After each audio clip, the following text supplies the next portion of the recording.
And I'm Jewelle Maynard-Roberts, and welcome to the Rescue Podcast, where we help real people cope with real life through candid conversation and helpful information.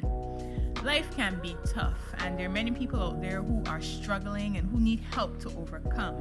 And we recently completed the Rescue Me devotional series and then the Rescue Us series. And coming out of those two devotionals, we thought it would be good to host a conversation series. With the word and the spiritual messages that we shared in the devotionals, we now want to add to that some real and practical helpful insight and advice. We'll have one podcast monthly, and over the course of those 5 podcasts, we'll be looking at 3 major topics. Help My Parenting Mind, all about managing mental and emotional health while raising the special needs child. Help, I'm Not Coping strategies in the time of crisis, how to combat depression and anxiety. And then today's topic, Rescue My Broken Heart, Forgiveness and the Marriage in Crisis. And today is a continuation from our first episode. And of course, we want to welcome back Ryan and Leona Clarke. Ryan and Leona have been married for 17 years and they have 2 teenage sons. Now, their marriage has gone through many ups and downs, but today they bear the fruit of it all because of the lessons they have learned along the way.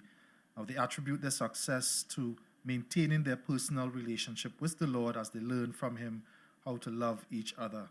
Now, as a result of their experiences, Leona is a premarital marriage counselor as she seeks to help couples avoid and overcome some of the pitfalls as they went through them.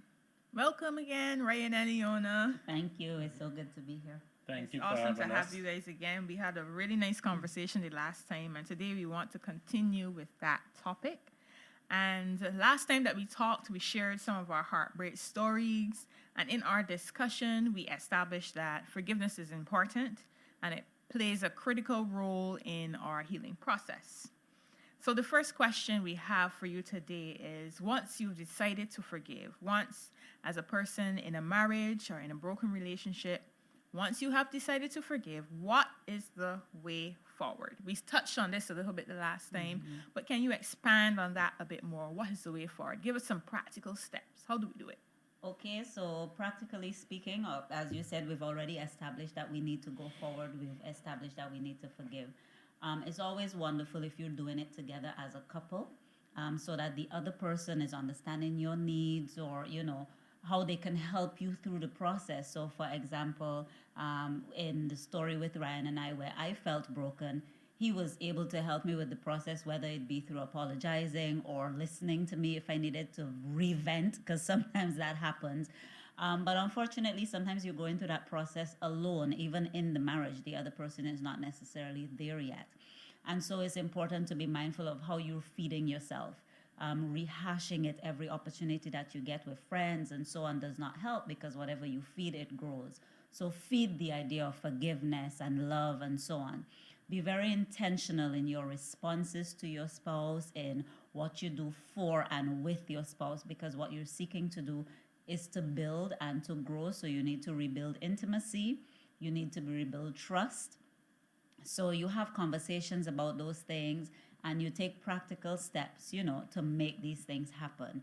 I always like to say, try to go back to when it first began, that honeymoon phase. Now, for some people, the honeymoon phase didn't last very long, but Or maybe they didn't even get to it at all. The honey and the moon can run out very quickly. But go back to that time where you were holding hands, you were intentional about date nights and those kind of things, so that the positive can in some way begin to outweigh the negative, but really be intentional about your steps. I agree. And what you said there concerning our ability to kind of see where your partner is and kind of have an understanding of what they will need in that context of being able to get past and get into the healing process. I think that is really important. And then there's another aspect you mentioned about the fact that sometimes we're going through that on our own. Sometimes it's just us in that process.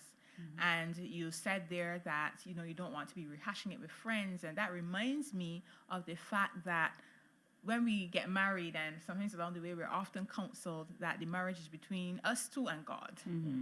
So we have to be really careful. If we really want to achieve something, we want to get back to a better relationship, we want to get to a strong and a healthy marriage, then we have to be really focused and, as you use the word, intentional, really intentional about how we go about our healing process. So we have to be careful who we talk to, who is helping us process our, our issues, or who's helping us process our hurt. Are we processing that with the right people or the wrong people? Are you talking to the girlfriend or the neighbor down the road or the auntie that didn't like the husband in the first place? Who are you? That can give you advice until you leave. All right, then. So who are you processing your thoughts with? Who are you processing your issues with? Is it somebody who's going to give you good advice or wholesome advice, or who would point you in the right direction? So that is something that we have to be really careful about. Ryan, you have anything to add on that point? Well, on that too, as I say, intentions are the key aspect to that. As the owner said, you have to be intentional about your responses and things towards your spouse. In my instance, as I said, we tend to listen more at that time and really get to know our spouse and our spouse's needs and wants. Because sometimes we, especially talking from a man's point of view, sometimes we don't have a clue what a woman wants. Or sometimes it's that they want so much things that So true. sometimes you get to. So true. Is it men from Mars and women from Venus, or the other way around? I don't think that we want to have that conversation.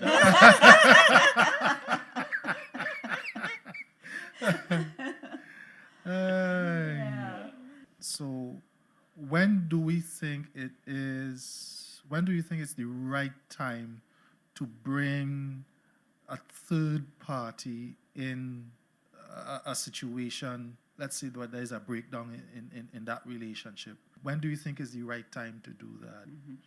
I think it is when you have tried to resolve it on your own, but you remain at an impasse. So it may not happen the first time you're at an impasse. You may decide, listen, let's go think about this and come back in a week or in a day, or depending on how urgent the situation is. But if you remain at that impasse, because some of us are very grounded in what we think and how we feel, and we're just not moving from there, or we're not willing to. So I think that at that point you need to say, listen, let's get some advice. It can be a trusted friend, like an older couple. Some people are in that mentorship type of relationship, or it can be in terms of the counseling relationship. The last time we were talking, even from a Christian context, that church and our church family is supposed to be like our safe space and so on. But it amazes me how many people in church don't seek counseling. And so we stay and we remain broken, and it gets worse. And when you ask why, you hear the issues of trust, you hear the issues of so on. So we really need to work at changing that dynamic in the church family. Important. For sure. But I always say to people, don't stay broken, or don't let it get to the point of brokenness. Get help if you really need it. And I agree, pray God, He is still the great counselor. He's the mighty counselor, but are we listening? Because He may be telling you something contrary to what you thought to be right all along. So you have a whole mindset that needs to change. So whether the counselor is God Himself or an earthly counselor, are you ready to listen and then do what it takes to rebuild? Rain, what do you think? Do you have any? But on the terms of counselor and stuff, you still have to be careful. You have to make sure that it is good Christian counseling. Because if you go to the wrong person, you may get the wrong advice. Or in some instances, you may feel you get the right advice because that may be what you wanted to hear. Just to seek validation. Validation and stuff. So, as I say, I think the person or persons that we go to is key. So you have to choose carefully. Yeah, you have to choose carefully, because you have a lot of counselors out there that counsel worldly views, not godly views. So they will tell you a lot of things that contrary to what the Bible says and stuff, which would be even more detrimental to you and your relationship than some of your friends. Right? And I think that even places, sorry honey to cross you, but I think that even places a great responsibility on those who are considered to be persons who would give counseling or would give advice to be conscious of the fact, maybe this is an issue that I shouldn't counsel on, Right. and direct persons in the right place, send persons to somebody who is an expert or more of a professional in that particular area. If somebody comes to you, maybe you may be somebody who people rely on or somebody who people are accustomed talking to, but you have to be able to recognize this is a big issue. Maybe I'll give you a number for a good marriage counselor, and send you in that direction instead. Yeah, it's very important. That's excellent. Now, Leona, you are a counselor who specializes in marriage counseling. Now, talk a bit about counseling and the role it plays in helping to restore a broken heart. And what is the counseling process like, and how does it benefit both parties? As a female counselor, generally, I'm usually approached by a wife. There is some issue happening, and so the wife comes to me, and so the first session generally is simply, why are you here? And so they just give it to me very raw, why you're here, but I'm also very aware that I'm only hearing one side of the story in a relationship that has two. And so I usually then ask whether or not the other person, the spouse, would be open to coming. And I don't know, maybe Ricardo or Ryan could tell us why it appears as if men are not open as women to the whole counseling process.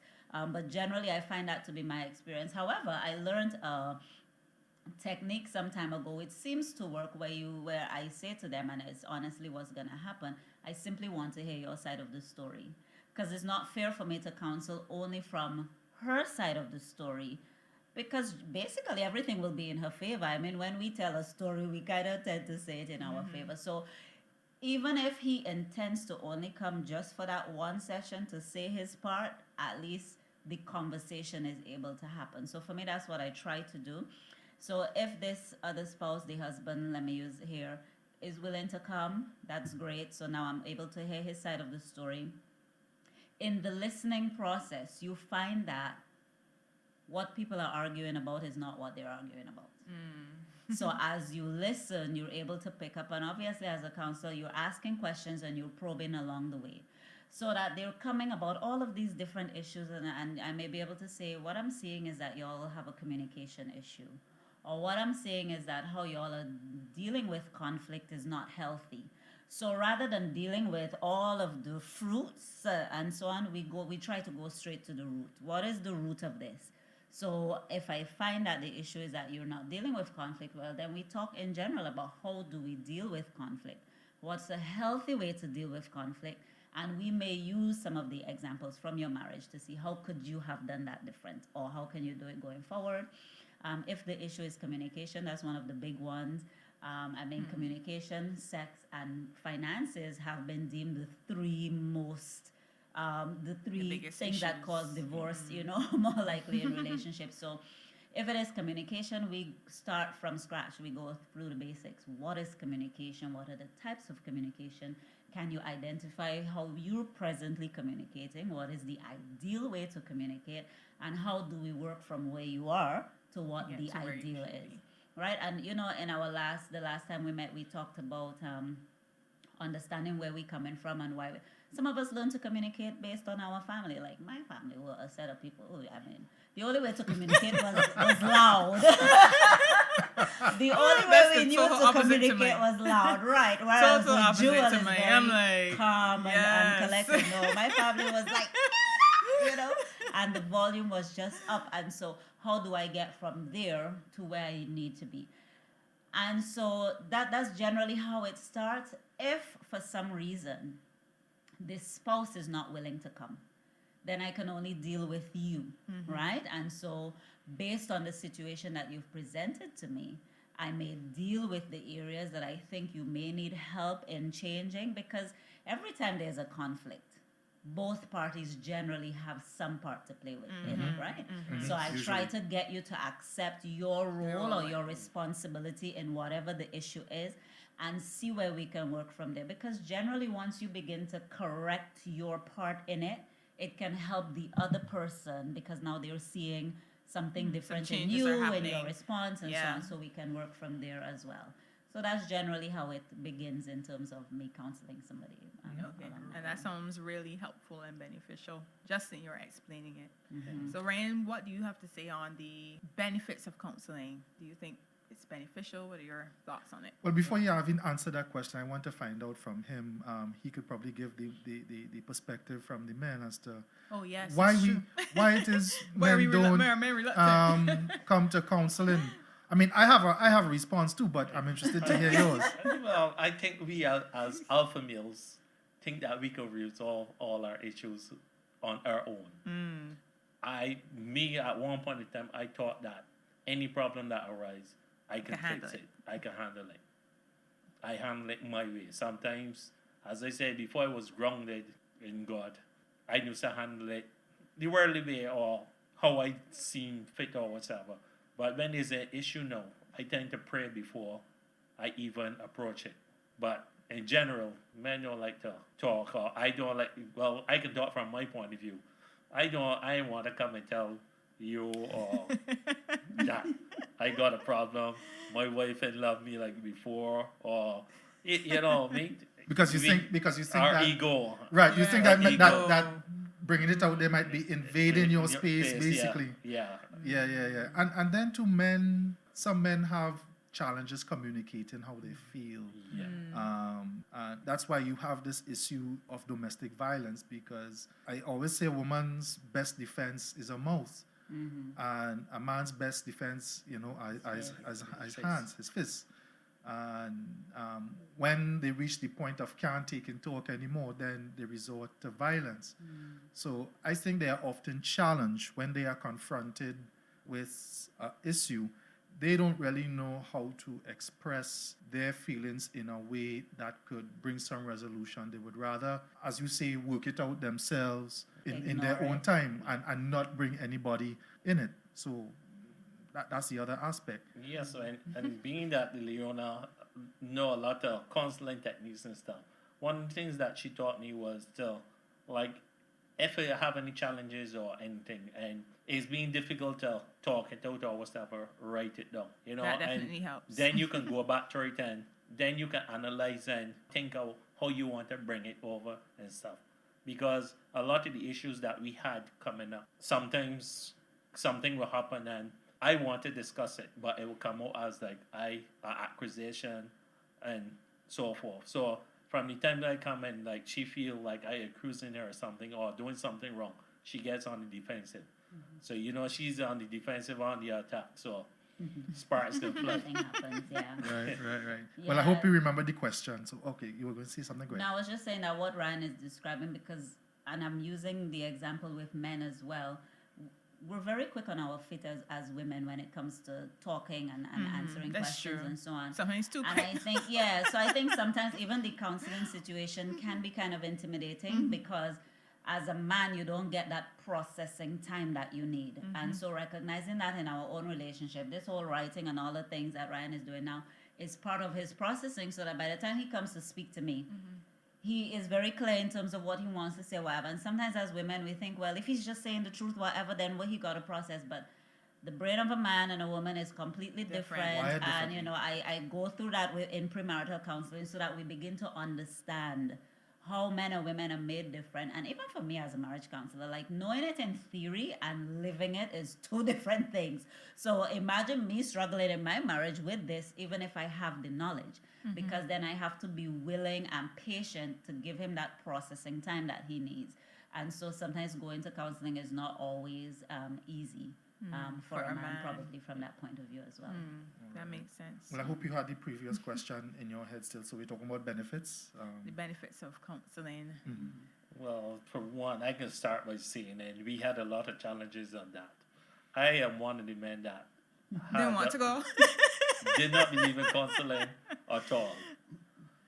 But as I said, we had so much ups and downs and stuff that we, as Leona said in the previous cast, that she was at the point of pretty much wanting to leave or through the door.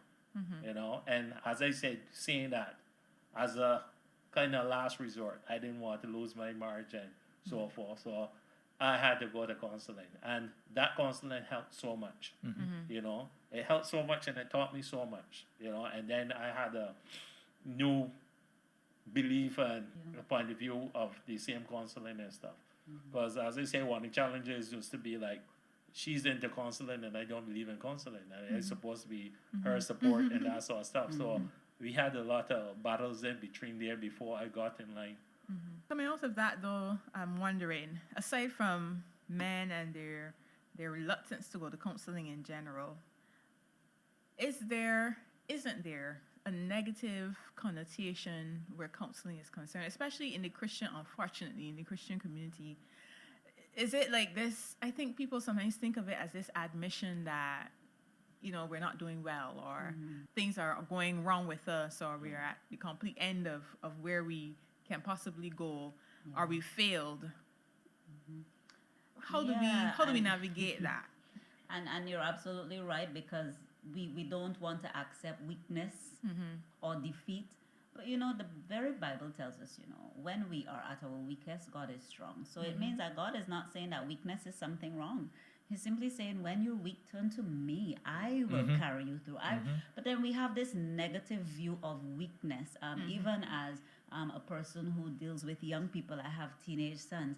I am not afraid to tell them, Mommy went through this as well. Mommy made this mistake as well. I mean, there are people who will tell you, no, they will never say that, because we have this idea of perfection, but the reality is that we're not perfect.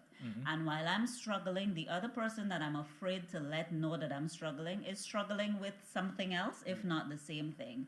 Another thing is that I have been amazed at how my testimony, whether it has to do with things in our marriage or with our children, has helped Other people, yeah. You know, this COVID situation has shown us, you know, I mean, I am ready to take off the physical mask, but the emotional mask for me is something I decided to take off a long time ago. And if I'm talking about it and telling you about it, well, it doesn't make sense for you to gossip about it, because I'm talking about it anyway. And in talking about it, I'm getting my healing and my release, and there is somebody who's ready to hear it and is also being healed by it.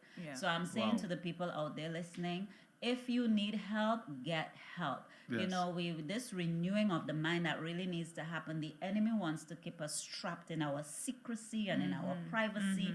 And this is the place where we find depression, and this is the place where we find brokenness, because in that privacy and in that secrecy, it's like, don't tell anybody, you're not worth it, you're not doing well. But God is saying, when you are weak, I am strong. There is nothing. And Paul talks about, you know, being, what's the word he used, in his weakness. He's happy about his weakness, basically, because it causes him to rely on the Lord. That's right. And as a Christian community, we hear that word, community, a place where you belong, a place where we come together, you know, and we have to be able to create that atmosphere that I can come to you, you can come to me, and we can really grow together, because we all have our issues. Yes, you know? and you know, the word tells us that we overcome by the word of our testimony. That's we have to right, be able to talk about some of what we've been through.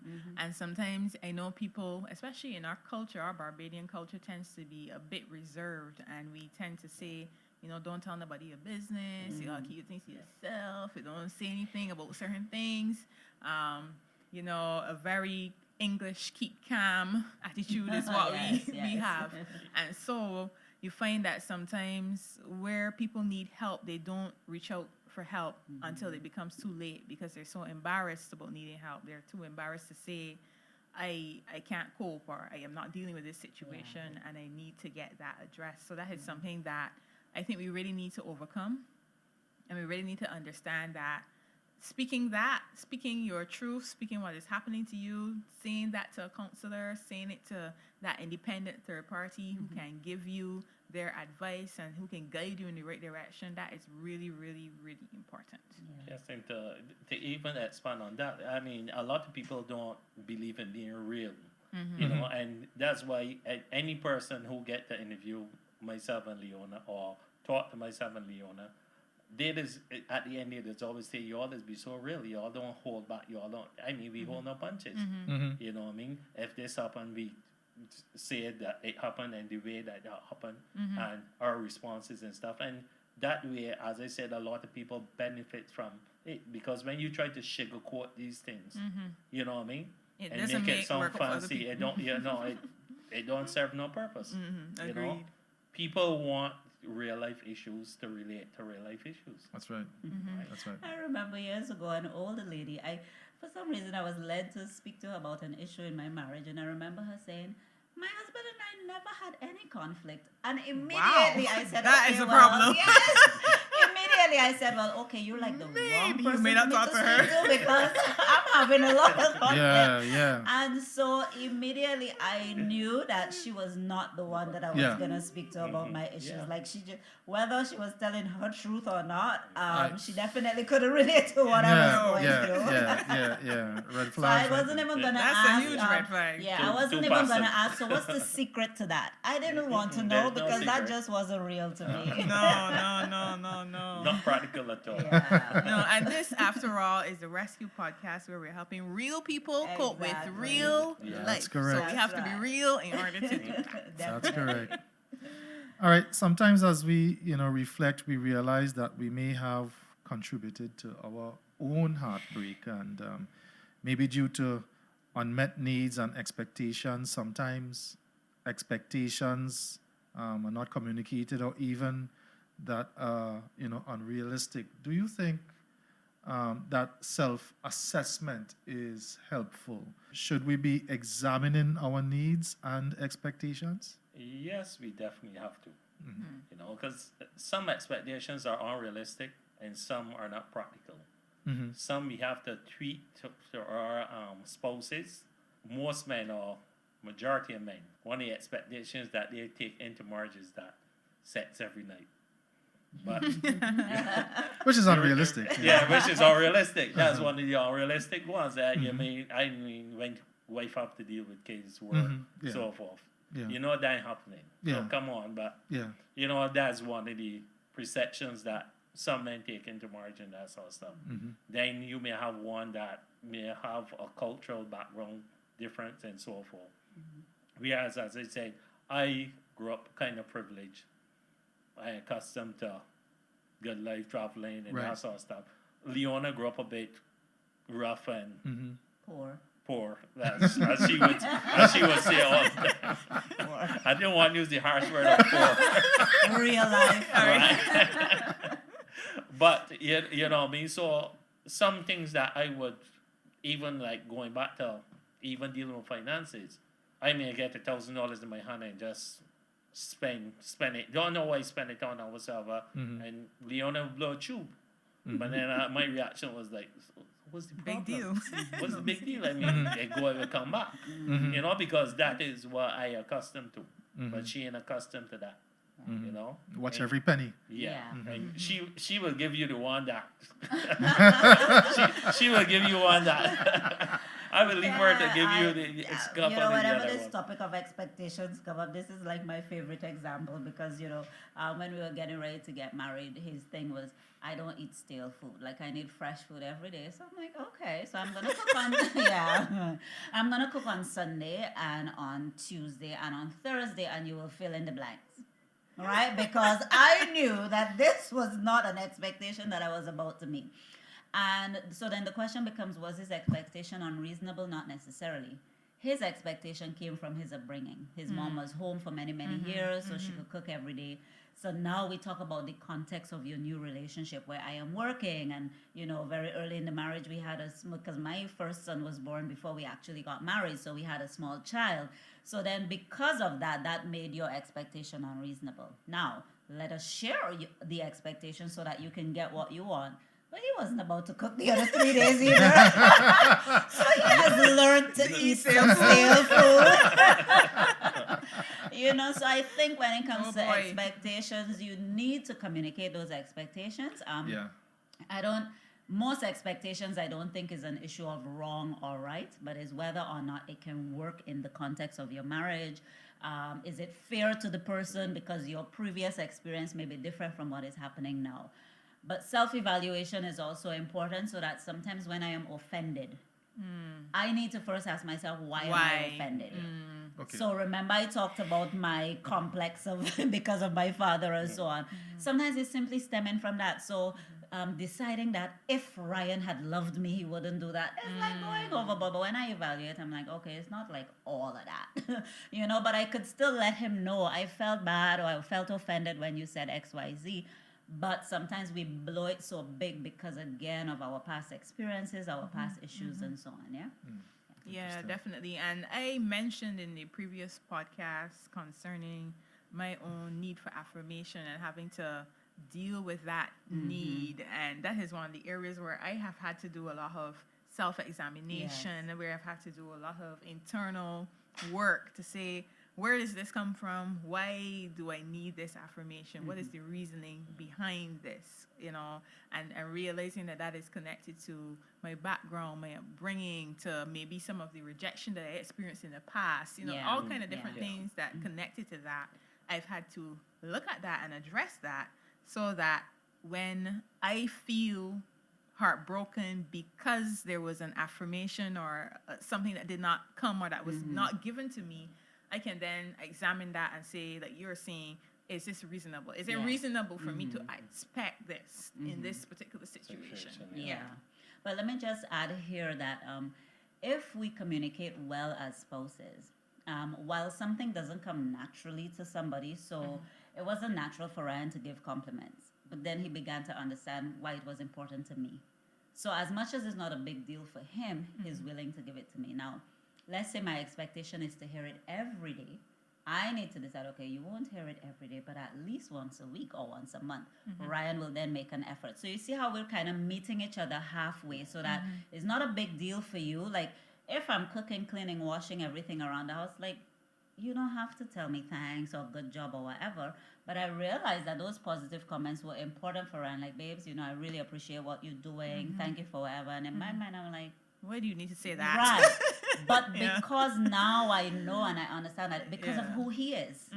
We have to love people because of who they are, not because of who I am. And that's why we have different love languages. So if his love language, if we're using language and his love language is Chinese, I need to learn to speak Chinese. Or else, no matter what I say in English, he isn't going not to get gonna it. go through. Yeah. So we have to love people we see it even with our children, right? Our children are different. One child needs this to show love, another child needs something else. And so it plays out in every relationship. Our friendships, there are some friends you need to call them every day. Some friends, they won't tell you hear them for for a week, 3 it years. doesn't matter. So, but you need to know who's who. Yeah. Sometimes we want everybody to be the same, and that's not fair.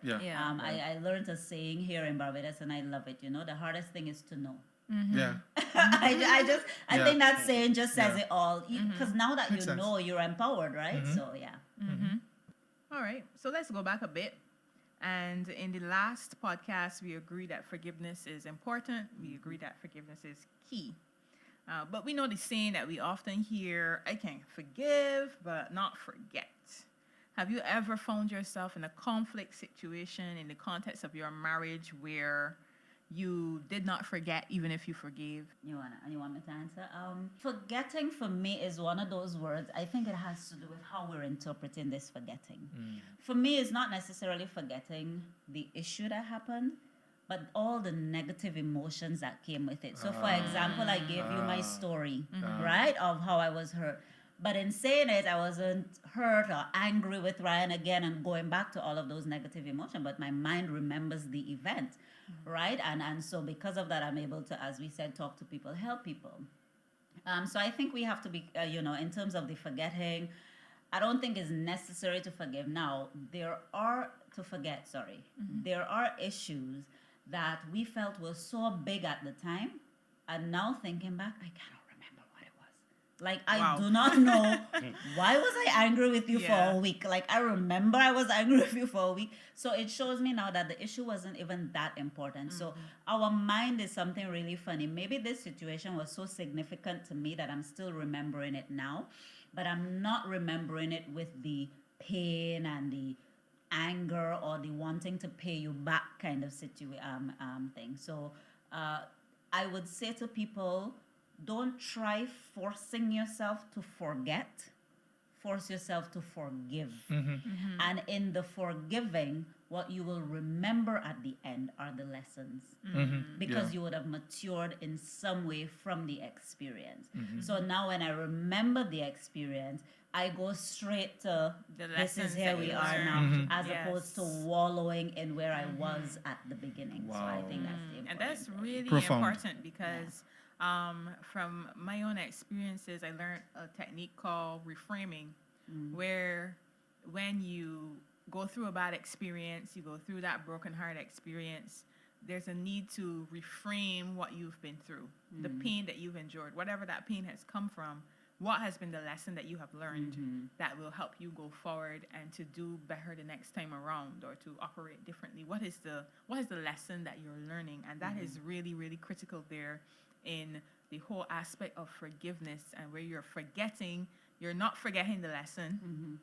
Maybe you won't forget the thing that happened, or maybe you will, but the lesson is what should Yeah. remain Yeah. with you. Yeah. Right, and as I was saying, to use it as a positive instead of a negative, right?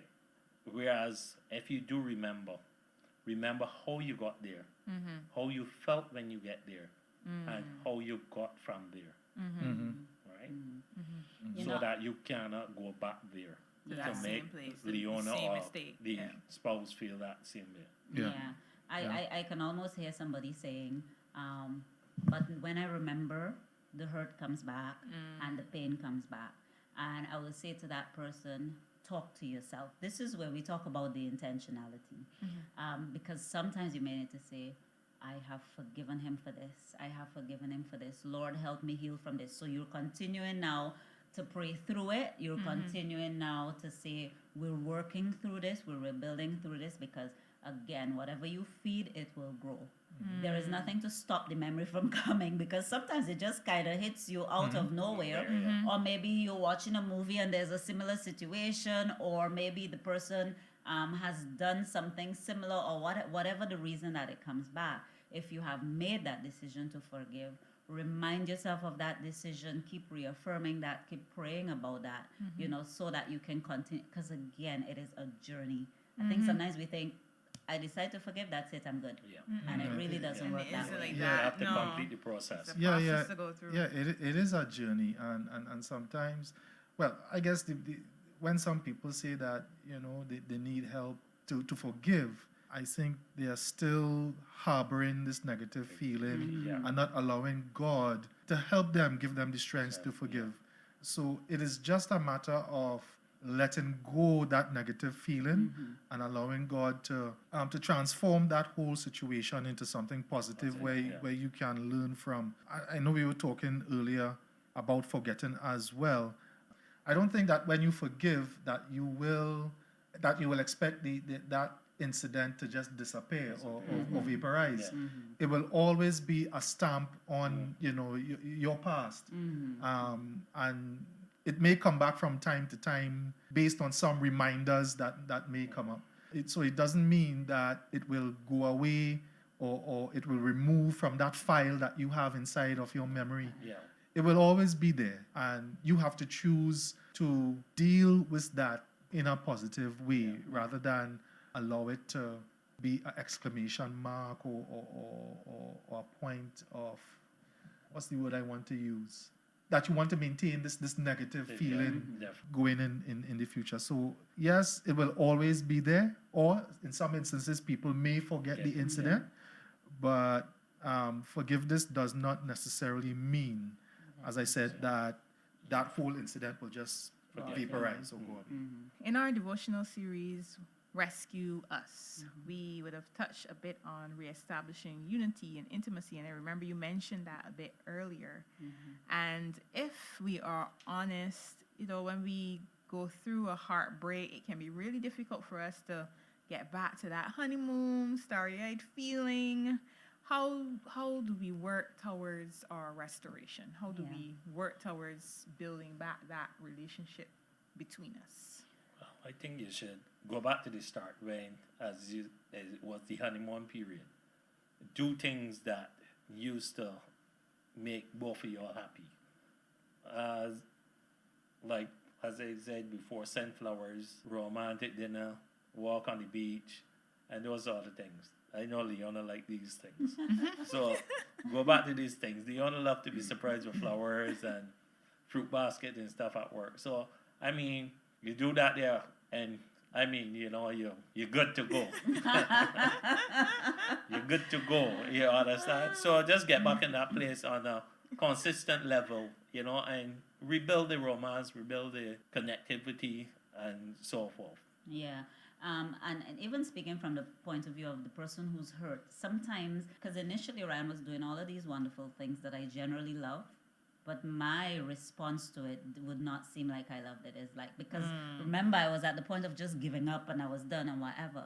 And so even when we started that process, I wasn't sure that I wanted give me that. So flowers for I wasn't initially even receiving it or responding to it how he expected. So another thing that needs to happen is that we need to be patient with each other.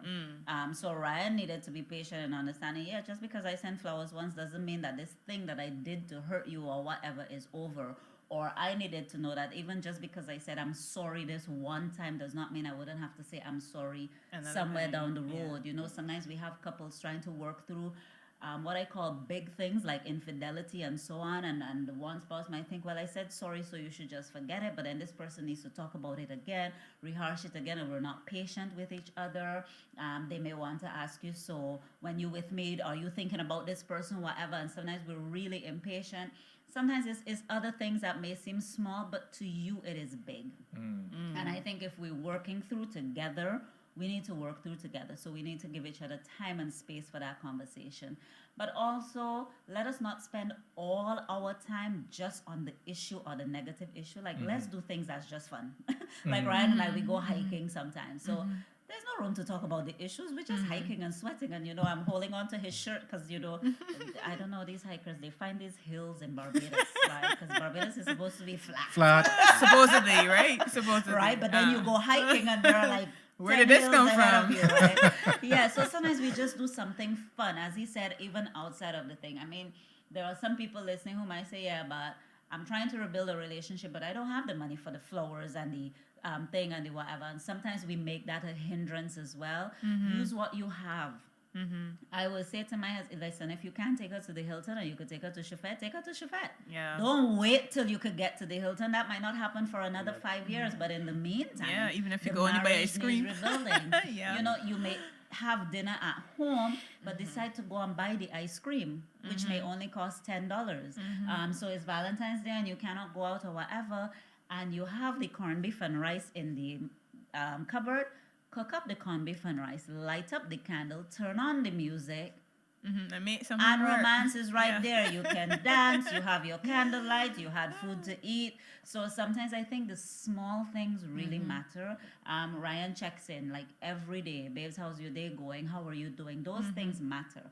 And although I wasn't, you know, initially I was like, I didn't really want to hear, but consistency. Over time. So intentional and consistent. The little things that you do every day matters. You know, like how we have the straw that breaks the camel's back. The straw is very small, but it can. The same thing. Yeah. It happens in a positive It way piles as well. All of those All those little little things, straws it pile up. adds up, Yeah. and eventually you have this positive thing that is created in your relationship. Security in a relationship is not always the fear of somebody on the outside coming in. You want to feel secure in your relationship and knowing this person is going to take care of you and knowing this person is going to love you. They will be there for the long haul.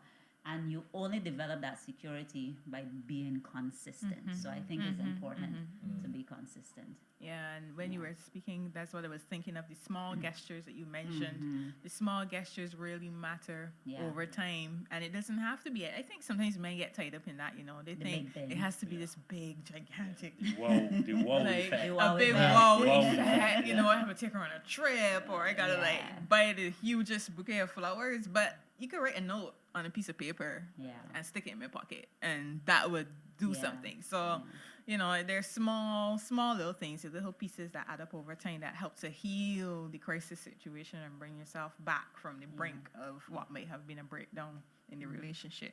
Yeah, so true, so true. Yes, and one of the key things that we're missing out there is pray together and for each other. Yeah.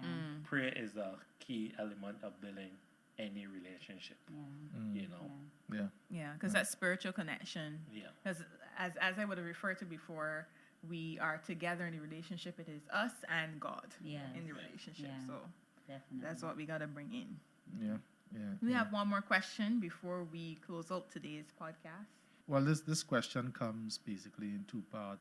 Can't assume that every person listening is in a marriage where both parties are working towards healing. Now, one person can be in a continuous cycle that is destructive or even dangerous.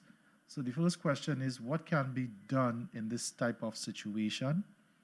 And what about boundaries? How can they establish boundaries in the context of a marriage relationship? You can answer this question. Well, as for me, I can talk from a personal experience because at one point in time in our relationship, I was not grounded in the Lord at that point in time. I was 1 foot in and 1 foot out, you know. So I used to party, line, that sort of stuff. And I used to drink. And it started to become a problem. And Leona, we sat down, Leona said, well, listen for me. I don't want it wrong me or whatsoever. So here what, I cannot tell you stop drink or not to drink. But if you drink, don't come in the room next to me. You stay out on the chair or go in the other room. Don't go and pick up my children from school. I want you to try for my children or anything. So there, she was able to set up boundaries. And then, as I said, I wasn't seeing it as a problem because it wasn't an everyday occurrence or every week occurrence or whatever. It'd be once every couple of months or so. But it was once too many in Leona's life. So as I say, she saw the problem. She was able to address it and set up the boundaries and stuff. And I realized, well, all these boundaries aren't working for me. I had to go and seek help to resolve the issues and stuff and then rebuild that connection and stuff. And as I said before, it is when you distance yourself from God. You know, you find that all these things start to creep up and what can go wrong will go wrong because that's the enemy trying to, because the enemy hates marriages. So he tried to destroy any marriage that he can. Yeah, definitely. And there are so many kinds of destructive behaviors that can show itself in relationships. And again, some of them are learned behaviors. So in terms of how we communicate, you know, the shouting, the emotional abuse and those kind of things. And some of them are big, like, so we talked about the alcoholism and that was quite a journey as well. And even for me, getting to the point where I realized I cannot change Ryan. Like, I cannot just say, don't drink and for you to stop drinking. But what I could have changed was how your drinking was affecting me, right? So, as he said, you know, I set up those boundaries to protect myself and my children. But it wasn't only affecting us in those physical ways. There were all of these emotional, because it affected how I saw you. I need to respect you as my husband, but then I communicated those things like, right, when I see you this way, how can I respect you? How can I whatever? And I think sometimes hearing those things. So one of the things I would say is that you need to be able to be open and honest with the person, even if they're not listening at the time. You know, it's kind of with our children, how you just feel like they're really not listening to you. But at some point when it really matters, some decision that they made or something they say lets you know they heard what I was saying at the time. So I do the same thing in my marriage. I say the things that need to be said, and they're tough conversations. I have a friend who calls them courageous conversations, but we have to have them. So I will tell you. So Ryan always says, you know, he can never say that he doesn't know how I feel about something or whatever. That is correct. And then there are some behaviors that are more urgent where the boundary you need to set may be as big as leaving. So you have situations of physical abuse. And again, even then when you choose to leave, you have to ask yourself, am I done with the marriage, or is it that I need you to get help? So you have some people saying, if you do not get help, then I cannot come back into this relationship. And we see a situation here where forgiveness does not always mean reconciliation, because as we said, that person is not on the same level, and now your physical being is at risk as well. So we need to be able to evaluate and then we need to figure out, why do I use that? Drinking for Ryan was when life got overwhelming I needed to relax and release. And I'm like, yeah, after the relaxing and releasing, we have more problems than we did before. So how is that working for you? You know? So your reason for dealing with it that way, or you love this woman, but yet still you abuse her verbally or you abuse her physically, does that really make sense? And so we really need to, for the person who is on the receiving end, you have to be willing to have those conversations. It's amazing to me, people who say, I don't want to have that conversation for it to create issues or to rock the boat. Like, the boat is rocked already. you know? Rocking. Water coming The in. water is coming coming in. in. You got to be You need bailing to do water. something. Yeah. The ship is sinking. What are you talking about? You know, so have the conversation. I remember saying to Ryan, when we were pretty much at the end, I have nothing to lose. Like, I feel like the relationship is already at an end. So it's like, whatever I tell you now, I have nothing to lose. So I was just bare. And there are some marriages like that right now, where people are afraid to have that conversation because they're afraid of losing. You're still married on paper. Yeah. You know, and even as Christians, when we think about breaking our vows, our minds go straight to infidelity.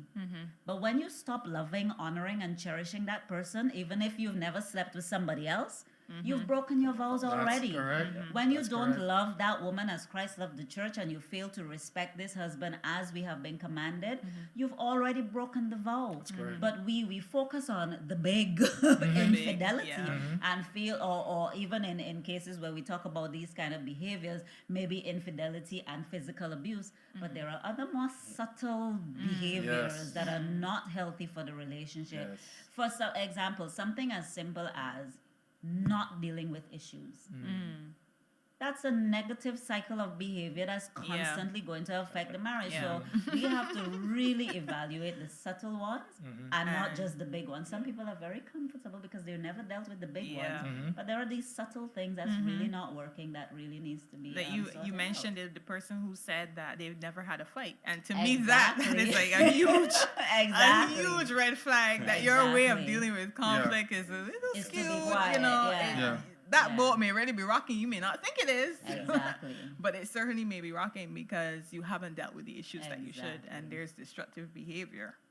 Yeah, but I think definitely coming from what both of you have said from your experience as well as what you shared there, Leona, that there is a need to have that conversation, have that courageous conversation. There's a need to say, this will not work for me, because as the wife, as the husband, you are entitled to be loved, to be honored, to be cherished. And there has to be a point where you're able to say, this situation does not work for me. And if you do not address this situation, then these are the steps that we are going to take. Yeah. This is what I am going to set up. This is the boundary that I am establishing. I Yes. think that's important. I think that that's a wake-up call, maybe. Yes. Sometimes Yeah. for In a the sense, spouse, yeah. it's a Yeah. wake-up Shock call. It's reality, like yeah. saying, all right, yeah, this is just get real. All right, Yeah. she ain't playing no more. He ain't playing no more. All right, I got to get my act together. Yeah. And then hopefully from there you can begin that process of getting to something closer to healing, Yeah. if that is what will work in the situation. Because like you Yeah. said, that restoration or that forgiveness does not always mean reconciliation. If your life is in danger, if your physical health is in danger, Yeah. you know, if your emotional health is in danger, it may not always be reconciliation. And I think one of the things that happens in marriage sometimes, and we don't recognize it, is that we enable people in their behaviors sometimes, even without noticing. Yeah. So when Ryan and I just got married, Ryan was very laid back. But his laid back attitude and my Go-getter attitude, my go-getter attitude enabled him to remain laid back. And as we progressed in the We have that problem. relationship, as we progressed in the relationship, and I started to want him to go get, I realized he's not gonna go get until you pull back a little bit. Because if you're doing everything, it leaves no room for him to do anything. But then Yeah. I'm angry that he's not doing anything. But part of it is because I am enabling it. And so we really, I tend to be like, the it isn't done, I'm just cycling gonna in do our it. Yeah. relationship can really be. And then I found, but amazingly, right, when I pulled back, he stepped up like a champion. But then there was all of this years of conflict of why you're not doing and why you're not stepping back. And all that needed to happen was for me to step back. And it's amazing to me how he has stepped up in so many areas that created conflict for many years. So the learning was mine. Yeah, for sure. Yeah. I'm just encouraged. Even asking the questions, I'm learning from this whole experience, and I'm grateful that we have met. I really hope that people who are listening would be encouraged by this, because I hope that people are encouraged and even challenged to put in some of these things that would have been recommended for their marriages. Thanks again for joining us. We've had a really lovely time on both occasions. We're very happy that you've been here. Yes, please. And now we just want to remind all of our listeners, if you did not hear the first episode of this series, if you did not hear the first one, we were discussing Rescue My Broken Heart. We spoke about forgiveness and the marriage in crisis, the way forward. If you missed the first episode, go back and take a listen to the first episode. And we want you to know that this series will continue every month over a period of 5 months. We started in March and we're going right down to July. We want to also remind you that the Rescue Us devotional series is available at www.therescuelifeline.com. There will be a link in the description to this podcast, so you can check the description for a link and you can go there and you can get that devotional. It is a 7-day devotional series. When you sign up, you're going to get a nice email in your inbox every day that will give you the video devotional as well as a link to the workbook to download. We are Jewelle Maynard-Roberts and Ricardo Roberts. And this has been episode 2 of the Rescue Podcast, a 5-part audio conversation series to help real people cope with real life. Look out for our next episode at the end of May. Bye for now, guys. Bye. Bye. Bye.